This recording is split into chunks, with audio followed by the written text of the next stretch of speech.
I'm currently the general manager of Boortmalt, Ethiopia. So I've been in the position now for the last year and a half. About Boortmalt, Boortmalt is currently the world leader in the malting industry. We have 27 plants all over the world in 5 continents, and we do an annual production of 3 million tons of malt worldwide. So that makes us the world leader. And 6 years ago, we started exploring the opportunity of building a malting plant in Ethiopia. Basically, after doing the study for a few years, setting up the supply chain, we came to the conclusion that it would be very feasible and that the industry is ready for this. Obviously, also with the brewing capacity in the country, that also proposed an opportunity for us as a maltster to start production in Ethiopia. So we decided to invest in the country.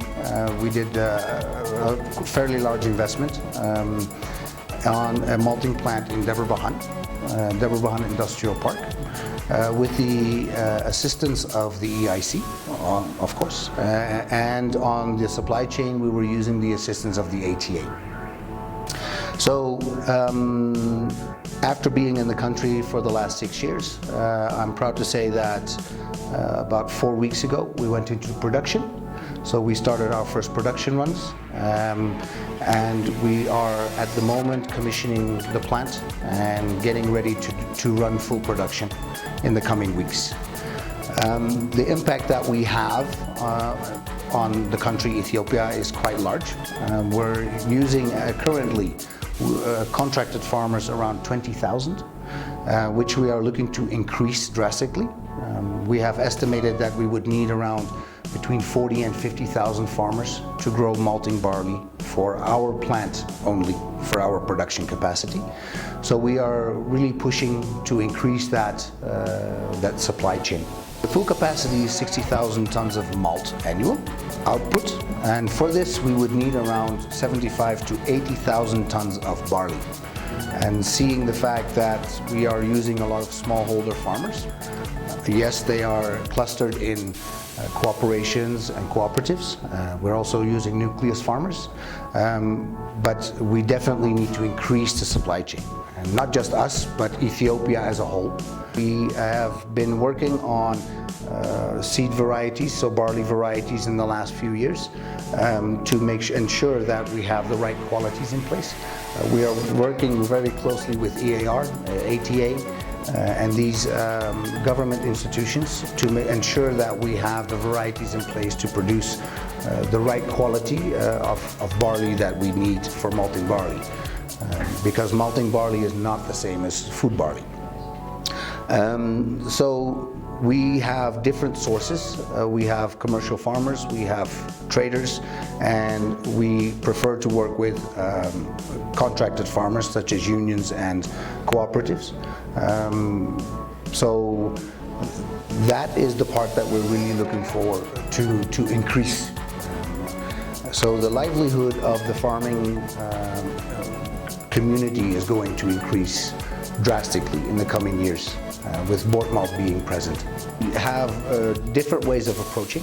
Yes, we import foreign seeds to ensure that we have the varieties in place that are needed. Currently, we're also looking into doing a project with EAR on focusing on a local variety that will definitely benefit the local community as well. So we have established the Ethiopian Maltsters Association together with the rest of the maltsters, and we're looking into this as we speak to implement a project to increase more varieties locally. So it's the varieties that we chose. Yes, they have, of course, already been in the business a long time. We know that they perform.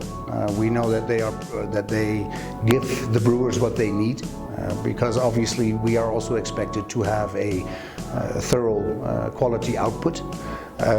In the future, that will probably increase a bit, yes.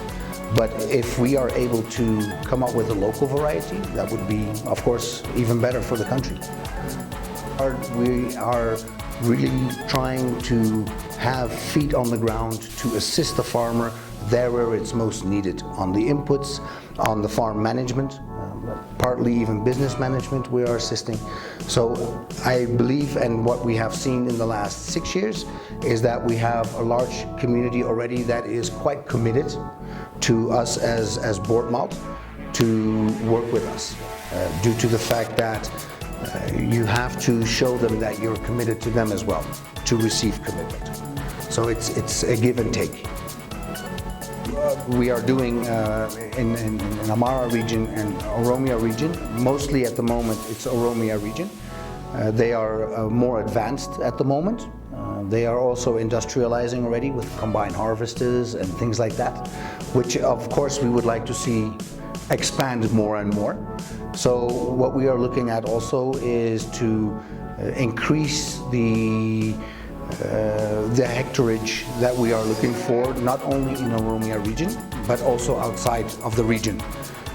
Ethiopia has many locations that are suitable to grow malting barley, and we have found out that there's several regions that have not yet been developed as much, and we're trying to push that to be more present, to be more involved with the farmer in the field, and to increase the awareness that we have. And we are already experiencing that communities are reaching out to us for more help, more assistance. The thing is that what we are struggling a little bit with, to be honest, is that there's an annual price assessment, which is, to be quite honestly, good. It's a good system.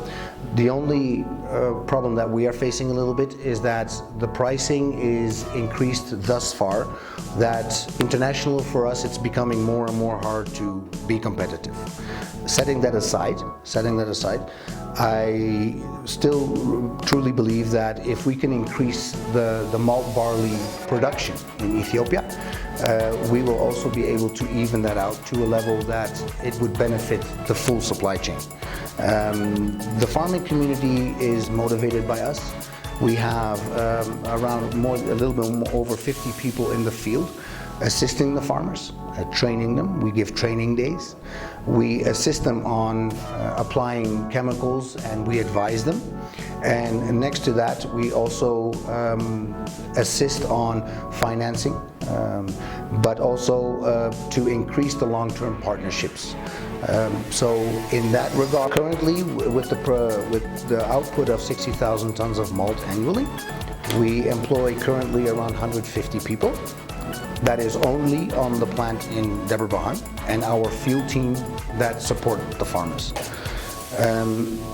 In terms of job creation, increasing the farming community, increasing the livelihood of the farming community, the impact is far larger than that. It spreads basically countrywide. So the impact that we have, as I previously mentioned, is very big. We also have the capacity of increasing our production to 120,000 tons. So the location in Boortmalt is suitable to increase our production capacity to meet the Ethiopia's demand. To double the capacity, yes. What is the current demand? The current demand is around 160,000-170,000 tons of malt annually. However, what we see happening is that the economy in Ethiopia has far more perspective than that. So if the beer industry is indeed picking back up and is starting to expand, we are able to move along with it.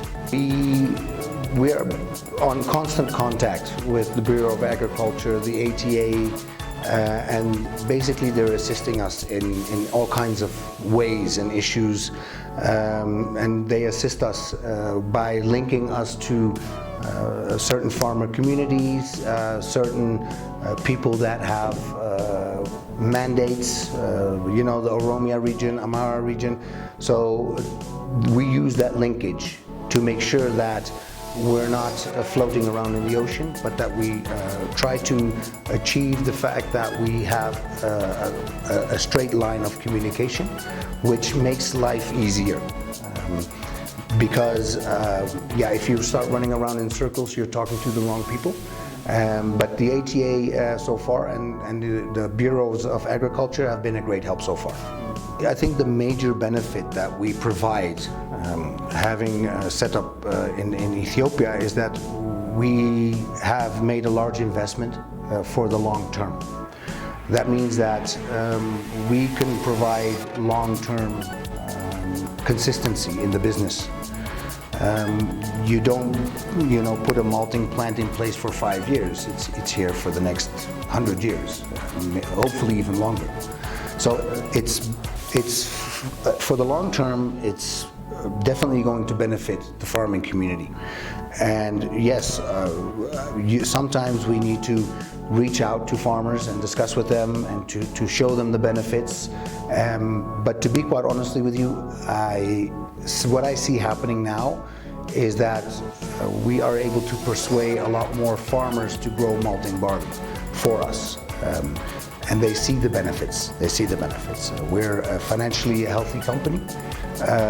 So basically what we do is at the beginning of the harvest, we make sure that the farmers have the money available upon bringing their product. That makes it a very consistent market, and it's also a very stable market. We will, based on our production capacity, we will always need the quantities that we're looking for. And that makes it even more consistent. It's not only financially, but also in quantity. And that is also why we're trying to improve the farming community by increasing their yield. That means that on the land that they have, is that they can increase the productivity. So that's what we also train them on, and we assist. So for the future business, it's the impact is large. And we also hope that the farming community sees the possibilities of even thinking broader, not only for the Ethiopian market, but the market is way bigger than that. We're looking international, because since we are an international player, we have a good overview of what is happening globally, and we do see a lot of potential for Ethiopia in becoming a very strong player in the malt barley business. The impact is big, the contribution is big. The only thing that we see happening is that we need to balance a little bit more. Of course, we have on one side the excise tax for the brewers, and on the other hand, we have the farming community. The farming community obviously is aware of what is happening. But we need to, and this is what we're trying to lobby also to the government, is that we have to stay a little bit in balance. We are in the middle as a maltster, so we are struggling with the high barley price settings that we are facing, which is not enabling us to be competitive in the export market. So that means that at the moment we are only supplying the local beer market, which is for now okay. But if we look at a longer term, and if we want to justify another investment in doubling the capacity, we also have to look across border. And that is becoming very difficult at the moment, economically and financially both. So the brewers, yes, they are aware that we are here, of course. I mean, with all the brewers we have long-standing relationships. So that is in the pipeline. That is all arranged and set up. But if we really want to move ahead and project Ethiopia more as a global player, which would also avail Forex, because export means Forex, then we would definitely have to sit down with the decision makers and look at a long-term strategy, not just for us and the brewers, but also how the government faces this. That becomes more and more important. But looking at it in a broader perspective and in a longer term, I truly believe that the industry will get back on its feet, and that the whole supply chain, the upstream, that means the farming community, the maltsters and of course the brewers will benefit as a circle in the future. So it will take some time, let's be honest, but I'm quite sure that it's going to happen.